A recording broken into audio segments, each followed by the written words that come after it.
देश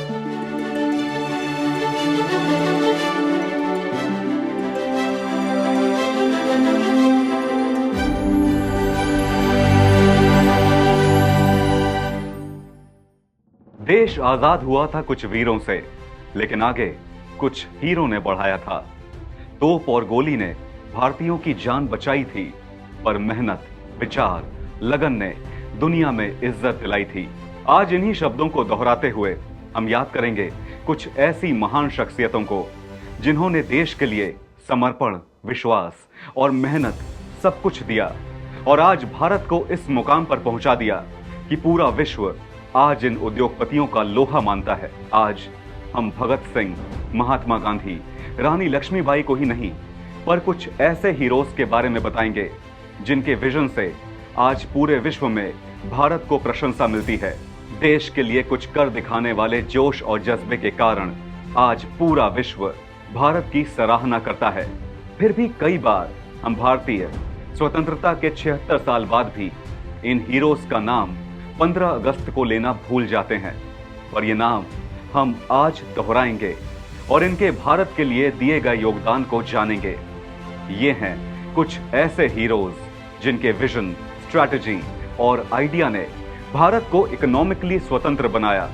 ये वो हैं जिन्होंने भारत को मिलवाया एंटरप्रेन्योरशिप से और हिंदुस्तानियों को आजादी के बाद एक उज्जवल भविष्य की राह दिखाई। ऐसे वक्त में जब अंग्रेजी हुकूमत थी, जब हिंदुस्तान आजाद हो रहा था और जब भारत आगे बढ़ने का कोई स्रोत नहीं जानता था, तो ऐसे ही कुछ एंटरप्रेन्योर्स को याद करते हैं जो भले ही हमें एक सुनहरा भारत देकर चले गए हों, पर आज पूरा विश्व इनका लोहा मानता है। और इस कड़ी में शुरुआत करते हैं हमारे पहले एंटरप्रेन्योर से, द वाडिया ग्रुप।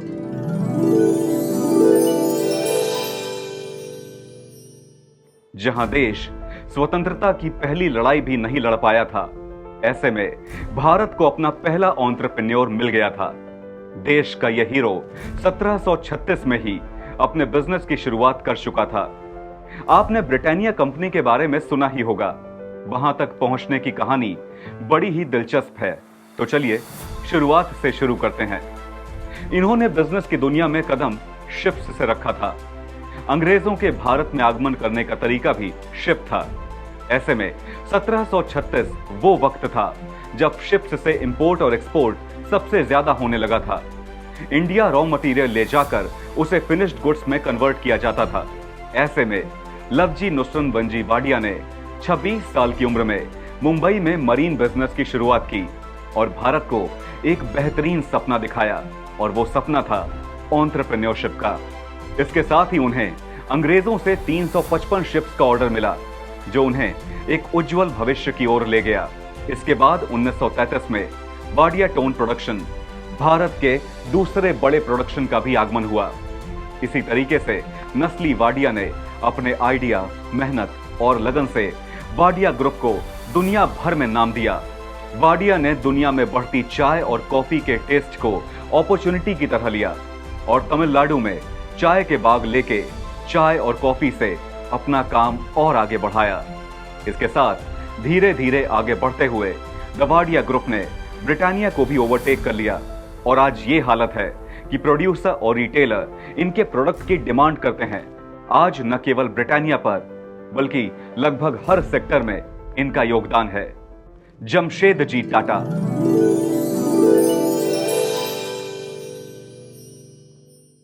ऐसे ही एक और भी थे जिनके बारे में हम सभी जानते हैं। उनकी ख्याति कुछ इस कदर बढ़ गई है कि उनके नाम पे एक पूरे शहर का नाम है। इनका टाटा स्टील, टाटा कॉटन, ये सभी नामचीन हैं। लेकिन इनके सफर की शुरुआत कैसे हुई, चलिए आपको बताते हैं। लेकिन इससे पहले हम जमशेदजी टाटा के बारे में जान लें, ये जरूरी है। ये शख्सियत जो असल में समर्पण, जुनून और विश्वास का एक महत्वपूर्ण उदाहरण है। साल 1822 में, यानी कि 200 साल पहले, गुजरात के एक घर में पारसी परिवार में जन्म लिया नसरवानजी टाटा ने। इनके अंदर हमेशा से ही जज्बा था कुछ कर दिखाने का, इसलिए 20 साल की उम्र में ही उन्होंने इतना कुछ कर दिखाया जिससे आज भी उनको याद किया जाता है। 20 साल की उम्र में अपनी बीवी और एक बच्चे के साथ गुजरात से मुंबई आकर पहुंचे एक नए बिजनेस की तलाश में, और वहां जाकर उन्होंने कॉटन ट्रेड में भारत का भविष्य ढूंढा और इसी के साथ आगे बढ़े। नसरवानजी टाटा ने अपने बेटे को पढ़ाया और उसके बाद उसे अपना बिजनेस एक्सपैंड करने हांगकांग भेज दिया। इस बच्चे का नाम जमशेद जी टाटा था, और सबसे अच्छी बात, जमशेद जी भी खुद उस वक्त 20 साल के थे और उनकी भी एक बीवी और एक बच्चा था। इतनी जिम्मेदारियों के बावजूद अपने एम पर फोकस करते हुए जमशेद जी टाटा कामयाब हुए और 65 साल में यह नाम कमाया है कि रोजाना हम उनके किसी भी प्रोडक्ट को इस्तेमाल किए बिना नहीं रह सकते, फिर चाहे वो टाटा टी हो, टाटा सॉल्ट हो, टाटा मोटर्स हो या टाटा टेक्सटाइल हो। यहां तक कि इन्होंने भारत को पहला 5 स्टार होटल दिया जो मुंबई में है, और उसका नाम है द ताज होटल। ये वो पहला होटल था जिसमें बिजली की सुविधा थी, और न केवल ये, पर 1904 में वो पहले इंसान थे जिन्होंने भारत के मजदूरों के बारे में सोचा और उनके लिए पेंशन और पेड हॉलीडेज जैसी स्कीम्स बनाई। जब फर्स्ट वर्ल्ड वॉर चल रही थी, यानी कि करीब 1910 में, तब टाटा स्टील ने इस चल रहे युद्ध में काफी मदद की, जिसके लिए अंग्रेजों तक ने भी कहा, टाटा स्टील सेव्ड अस। त्रिभुवन दास पटेल।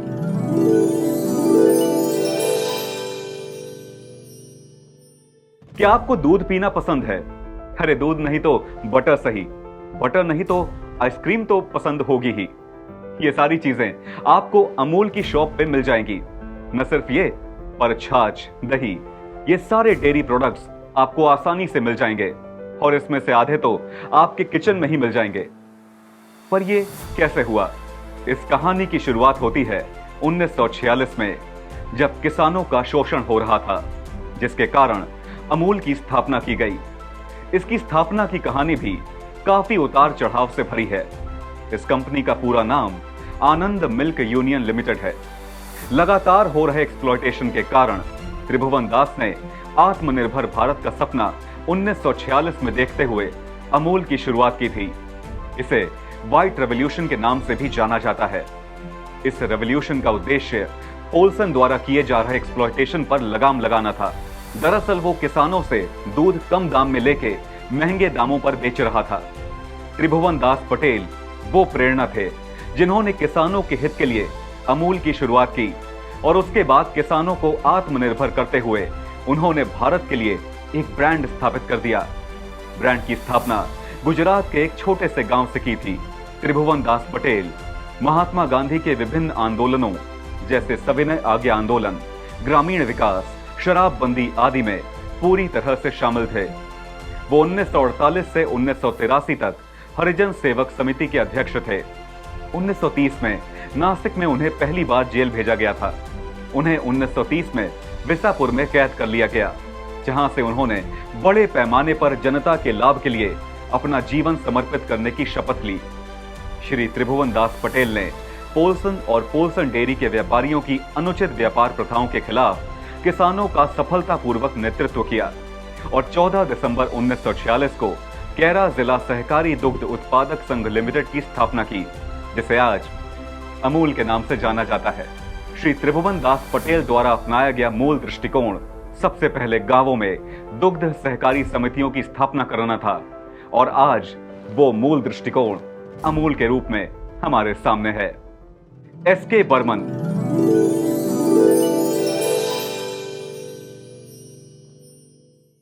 डाबर च्यवनप्राश को तो हम सभी जानते हैं, तो अब अगर डाबर को जानते हैं तो वक्त है जानने का डॉक्टर एसके बर्मन को। ये हैं डाबर के फाउंडर, वो व्यक्ति जिन्होंने डाबर की स्थापना में मदद की।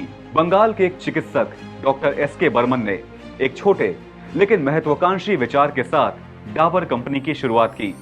उनका उद्देश्य दूर दराज के समुदायों में आम लोगों को उत्कृष्ट और किफायती उपचार प्रदान करना था। डॉक्टर बर्मन ने एक ऐसा ब्रांड बनाया जिसकी न केवल भारत में बल्कि दुनिया भर में प्रशंसा की जाती है। डाबर कंपनी आयुर्वेदिक चिकित्सा और प्राकृतिक उपभोक्ता वस्तुओं का उत्पादन करती है। एक रिपोर्ट के अनुसार यह दुनिया की सबसे बड़ी आयुर्वेद कंपनी है और भारत के सबसे बड़े एफएमसीजी उद्योगों में से एक है। धीरू भाई अंबानी।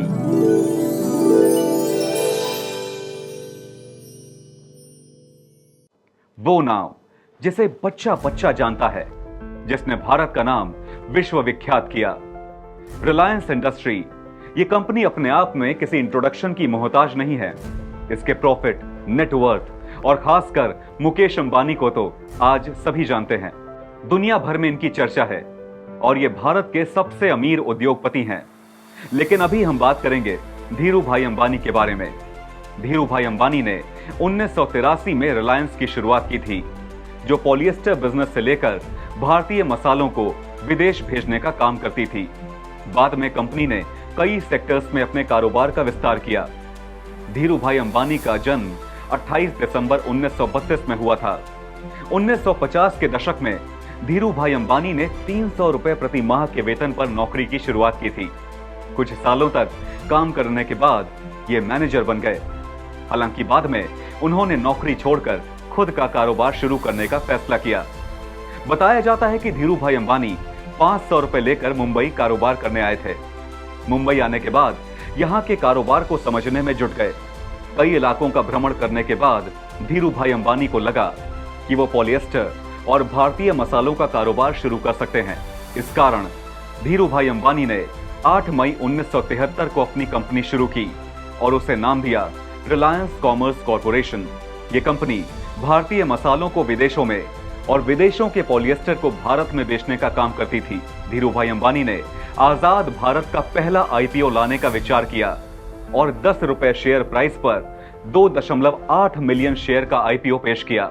इस आईपीओ पर निवेशकों ने जमकर भरोसा जताया और ये 7 गुना ओवर सब्सक्राइब किया गया। निवेशकों को इसमें जबरदस्त मुनाफा भी हुआ। धीरू भाई अंबानी अब अपने बिजनेस को और बढ़ाना चाहते थे। इस कारण उन्होंने telecommunication, telecom information, energy, electricity, retail, infrastructure, capital market और लॉजिस्टिक्स में भी विस्तार किया। धीरू भाई अंबानी एक शानदार टीम लीडर के रूप में जाने जाते थे। कोई भी कर्मचारी उनसे बात करके अपनी समस्या रख सकता था। धीरू भाई अंबानी सभी की समस्या सुनते और हल करते थे। निवेशकों को भी उन पर अधिक भरोसा था, जिस कारण रिलायंस के शेयर मिनटों में बिक जाते थे। 28 दिसंबर 1932 में धीरू भाई अंबानी का जन्म गुजरात के चोरवाड़ शहर में हुआ था। 1955 में धीरू भाई अंबानी ने कोकिलाबेन से शादी की थी। उनके 2 बेटे मुकेश अंबानी और अनिल अंबानी, 2 बेटी नीना अंबानी और दीप्ति अंबानी हैं। धीरू भाई अंबानी ने सिर्फ 10वीं तक पढ़ाई की थी, लेकिन उनका नॉलेज आज सभी के लिए एक प्रेरणा का स्रोत है। 2016 में इन्हें पद्म विभूषण दिया गया था। 6 जुलाई 2002 को हृदयाघात से ये अविस्मरणीय पर्सनालिटी हमेशा के लिए हमें छोड़कर चली गई। मोहन लाल चौहान।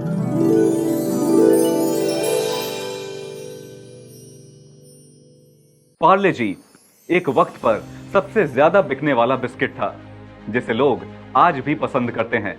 और शायद ही भारत में कोई ऐसा है जिसने पार्ले जी का स्वाद ना चखा हो। यही वो बिस्किट है जो आजादी से पहले से लोगों के चाय का साथी बना हुआ है। ये वो पहला बिस्किट था जो भारत में बना और भारतीयों के लिए बना। इसको भारत के लोगों तक पहुंचाने वाले मोहनलाल दयाल चौहान हैं। इससे पहले कि आपको इनके बारे में बताएं, ये जान लीजिए कि आखिर पार्ले जी अस्तित्व में कैसे आया। ये वो वक्त था जब अंग्रेजों ने भारतीयों के लिए सभी सुविधाएं बंद कर दी थी। यहां तक कि एक मामूली कैंडी खाना भी भारतीयों को साफ मना था। ऐसे में भारतीयों को मोहनलाल चौहान ने वो टेस्ट दिया जो बाद में अंग्रेजों को भी पसंद आने लगा। 1938 में पार्ले ने एक ऐसा बिस्किट लाने का फैसला किया जिसे आम आदमी भी खरीद सके। इस तरह पार्ले ग्लूकोज का जन्म हुआ।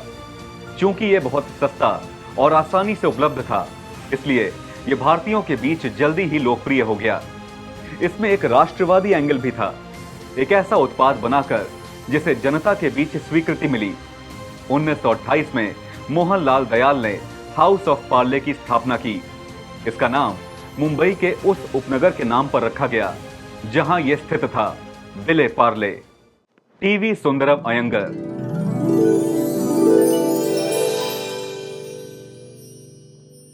भारत की आजादी के बाद भी ऐसे कई नाम हैं जिन्होंने भारत की आर्थिक व्यवस्था को बैलेंस करने में योगदान देने के साथ साथ दुनिया का नामचीन ब्रांड भी बनाया। लेकिन पहले आपको एक कहानी बताते हैं। एक आदमी 34 साल की उम्र में वकालत करने के बाद एक बड़ा रिस्क लेता है और अपनी खुद की कंपनी शुरू करता है। ये कहानी किसी बॉलीवुड फिल्म की नहीं है, बल्कि असलियत में टीवीएस कंपनी की है। और ये मेहनती आदमी और कोई नहीं बल्कि टीवीएस के मालिक टीवी सुंदरम अयंगर हैं। इनका पूरा नाम थिरक्कुरुंगुडी वेंगाराम सुंदरम अयंगर था और इन्होंने टीवीएस ग्रुप की स्थापना की।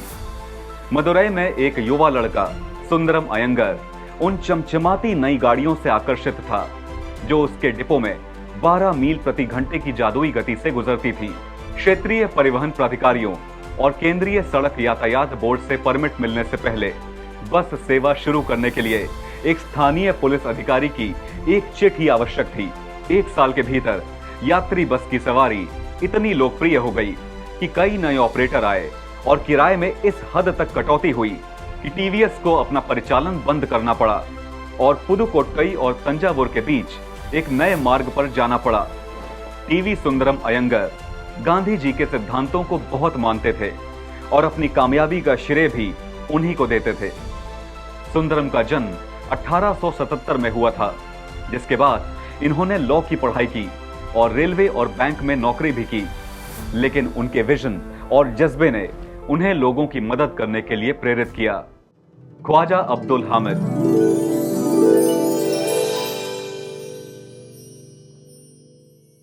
मदर टेरेसा को तो हम सभी जानते हैं कि किस तरह से उन्होंने गरीबों की सेवा की और पद्मश्री जैसे सम्मान से उन्हें नवाजा गया।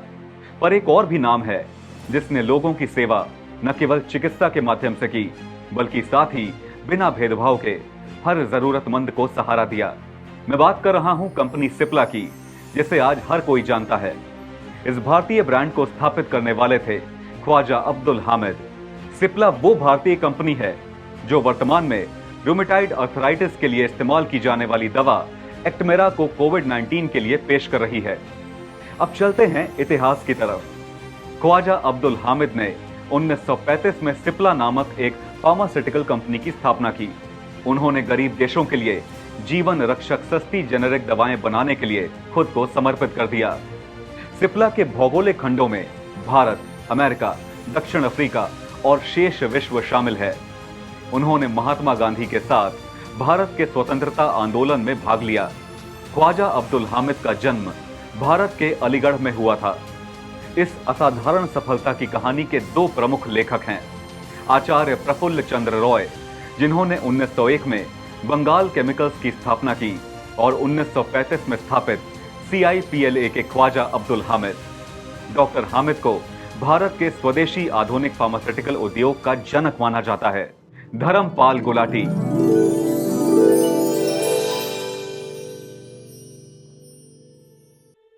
भारत हमेशा से ही अपने खाने में मसालों की वैरायटी के लिए जाना जाता है। दुनिया भर के लोग इन मसालों का स्वाद लेने खास तौर से भारत आते हैं। लेकिन क्या आप जानते हैं भारत की पहली मसालों की कंपनी का नाम क्या था?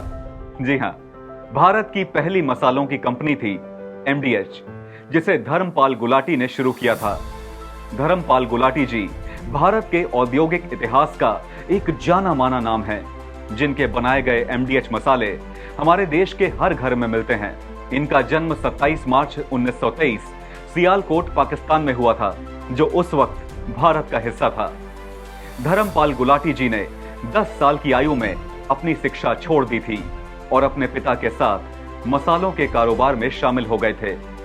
देश के पार्टीशन के बाद गुलाटी जी और उनका पूरा परिवार दिल्ली आ गया।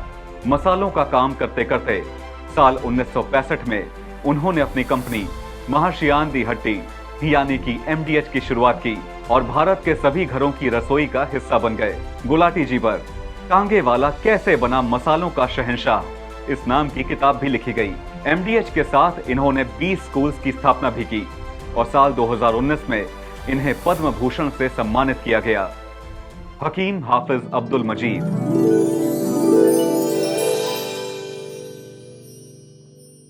याद है बचपन में जब हम लोग धूप में खेलकर घर आते थे तो घर में हमारे बड़े बुजुर्ग हमें ठंडा ठंडा रूह अफ़ज़ा देते थे और उसे पीकर हम सब तरोताजा महसूस करते थे।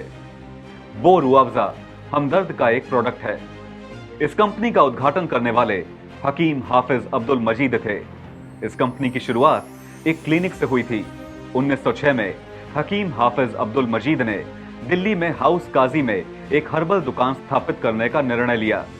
1920 में उनकी छोटी सी दुकान एक प्रोडक्शन हाउस में बदल गई। पारंपरिक यूनानी दवाओं से हकीम हाफिज अब्दुल मजीद ने हीट स्ट्रोक से लड़ने के लिए एक पेय बनाया। उन्होंने उसका नाम रूअफ़ज़ा रखा, जिसका उर्दू में अर्थ है कुछ ऐसा जो आत्मा को तरोताजा कर दे। 1947 में भारत के विभाजन ने रूअफ़ज़ा की यात्रा में एक अहम भूमिका निभाई। हकीम हाफिज अब्दुल मजीद के सबसे बड़े बेटे ने भारत में रहने का फैसला किया, लेकिन उनके छोटे भाई मोहम्मद सैयद पाकिस्तान में रहना चाहते थे। उन्होंने कराची में 2 कमरों से हमदर्द की शुरुआत की और कुछ ही समय में यह कारोबार फलने फूलने लग गया। हकीम मोहम्मद सईद की बेटी सादिया राशिद के अनुसार उनके पिता ने 1971 में बांग्लादेश की आजादी के बाद बांग्लादेश के लोगों को व्यवसाय उपहार में दिया था। रूअफ़ज़ा ने भारत में लोकप्रियता हासिल की। 2019 में रूअफ़ज़ा बनाने के लिए आवश्यक जड़ी बूटियों की कम उपलब्धता के कारण आपूर्ति में कमी का सामना करना पड़ा। इन वर्षों में रूअफ़ज़ा ने पचनौल, साफी, रोगन बादाम शिरीन जैसे उत्पाद भी लॉन्च किए और ये सभी हमें काफी पसंद आते हैं। भाई मोहन सिंह।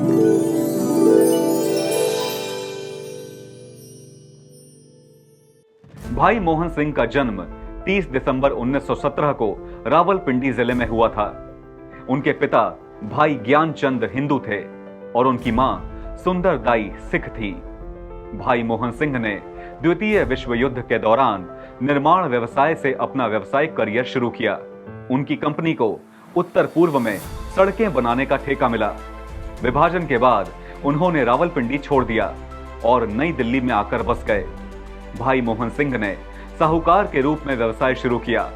रनबैक्सी की शुरुआत उनके चचेरे भाई रणजीत सिंह और गुरबख्श सिंह ने की थी। रनबैक्सी का नाम रंजीत और गुरबख्श के नामों का मिश्रण था। वो विटामिन और टीबी रोधी दवाइयां बनाने वाली जापानी दवा कंपनी ए शियानोगी के वितरक थे। जब रनबैक्सी ने ऋण नहीं चुकाया तो भाई मोहन सिंह ने 1 अगस्त 1952 को कंपनी को 2.5 लाख रुपए में खरीद लिया। भाई मोहन सिंह ने 1960 के दशक के अंत में फार्मास्यूटिकल उद्योग में अपनी पहचान बनाई, जब उन्होंने अपना पहला सुपर ब्रांड कामपोज लॉन्च किया। उन्होंने मोहाली में एक R&D सुविधा की स्थापना की और एक के बाद एक ब्लॉकबस्टर गोलियां लॉन्च की, जैसे रोजलन, सिफ्रॉन आदि। रनबैक्सी लैबोरेटरीज लिमिटेड 1973 में सार्वजनिक हुई। इस समय भाई मोहन सिंह ने अपने बड़े बेटे परविंदर सिंह को कंपनी में पेश किया, जो बाद में 1982 में कंपनी के प्रबंध निदेशक बने। भाई मोहन सिंह ने अपने सबसे छोटे बेटे अनलजीत के साथ मैक्स इंडिया की सह स्थापना भी की। हर प्रसाद नंदा।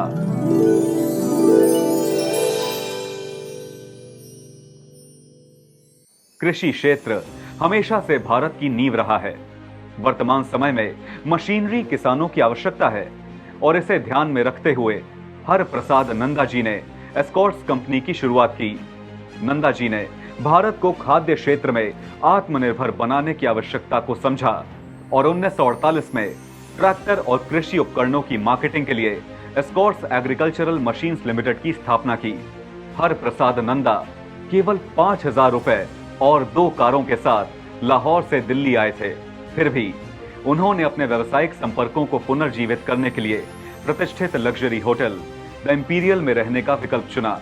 18 साल तक कंपनी के साथ काम करने वाले ऑटोमोटिव विशेषज्ञ और लेखक मुराद अली ने एक समाचार रिपोर्ट के लिए एक घटना का जिक्र किया, जिसमें उन्होंने कहा कि जब एस्कॉर्ट्स ने 2012 में इंग्लैंड के रिकॉर्डो को अपनी राजदूत मोटरसाइकिल में सुधार का सुझाव देने के लिए नियुक्त किया था, तो रिकार्डो ने कथित तौर पर कहा, यह बहुत सुंदर इंजीनियरिंग का नमूना है, कृपया इसे न बदलें। जैसे ही अर्थव्यवस्था खुली, एस्कॉर्ट्स ने नए क्षेत्रों का पता लगाने का फैसला किया, लेकिन इस समय तक नंदा जी 1990 में अपनी पत्नी की मृत्यु के बाद सक्रिय व्यवसाय को छोड़ चुके थे। आर देशिर गोदरेज।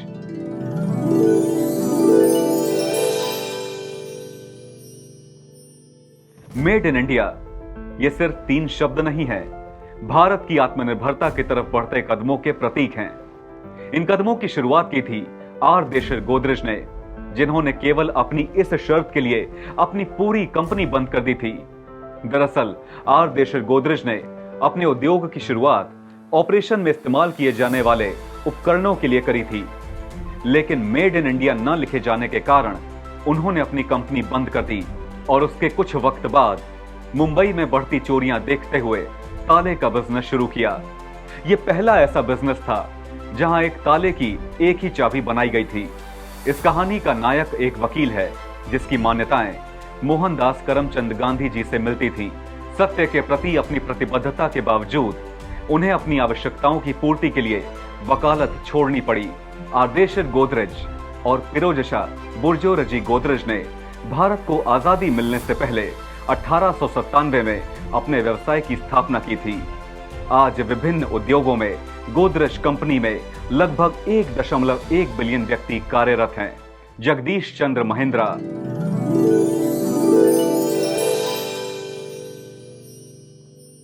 और कैलाश चंद्र महिंद्रा। मॉडर्न वर्ल्ड में बोलेरो कार से कौन परिचित नहीं है। 70 साल पुरानी इस कंपनी ने दुनिया भर में भारत का नाम ऊंचा किया है और अपनी मेहनत और आइडियाज से अपनी बनाई हुई कार से लोगों को आकर्षित किया है। जी सही समझा आपने, यह है महिंद्रा एंड महिंद्रा कंपनी, जिसका आगमन जगदीश महिंद्रा ने किया था। इनका जन्म 1892 में लुधियाना में हुआ था।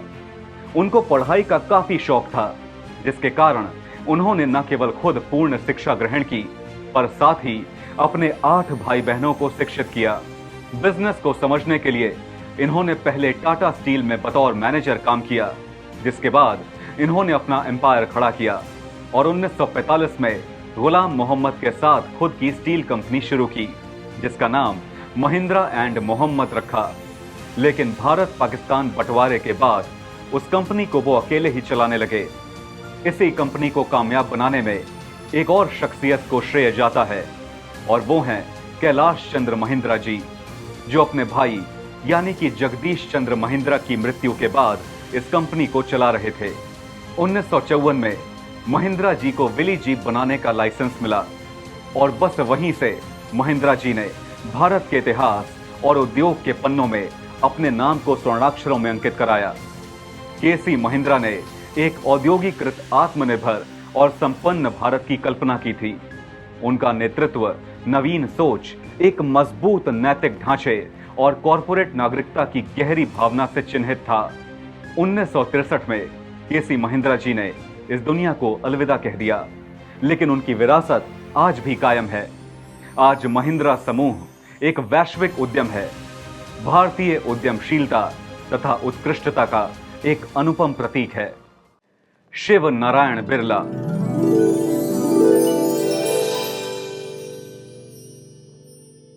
हिंदुस्तान की ग्रोथ स्टोरी में बिरला एक जाना माना नाम है। आज हम आपको बताएंगे शिव नारायण बिरला के बारे में। हर बिजनेस के पीछे एक नाम जरूर होता है जो उस ब्रांड की नींव रखता है। वो नींव बिरला ग्रुप के लिए रखी थी शिव नारायण बिरला ने। ये कंपनी न केवल अपने उद्योग के लिए, पर साथ ही इनके द्वारा बनाए गए बिरला टेम्पल मंदिरों के लिए भी जानी जाती है। शिव नारायण बिरला का जन्म 1857 में राजस्थान के पिलानी में हुआ था, जहां से बाहर निकलकर उन्होंने अपने कॉटन के बिजनेस को बढ़ाया और गुजरात के अहमदाबाद को चुना, जो व्यापार का मुख्य केंद्र था। वहां से कॉटन बनकर मुंबई जाती थी। शिव नारायण बिरला जी ने इस बिजनेस में अत्यधिक परिश्रम किया, परंतु कोई संतान न होने के कारण व्यापार का विस्तार न हो सका, जिसके लिए उन्होंने बलदेव दास को अपने बेटे के रूप में अडॉप्ट किया और साथ मिलकर शिव नारायण ट्रेडिंग हाउस के नाम से मुंबई में शुरुआत की, जिसके बाद धीरे धीरे ये कंपनी आगे बढ़ती गई और मुनाफे से आया हुआ पैसा भविष्य के लिए आधार बना। तो ये थे कुछ ऐसे 15 एंटरप्रेन्योर्स जिन्हें अपने पर भरोसा था और अपने लिए और साथ ही देश के लिए कुछ कर गुजरने का मादा और जज्बा भी था। इन 15 एंटरप्रेन्योर्स से हम काफी कुछ सीख सकते हैं और इनसे प्रेरणा लेकर अपने जिंदगी में, अपने बिजनेस में आगे बढ़ सकते हैं। इंस्टीट्यूट फॉर इंडस्ट्रियल डेवलपमेंट की ओर से आप सभी को स्वतंत्रता दिवस की हार्दिक शुभकामनाएं।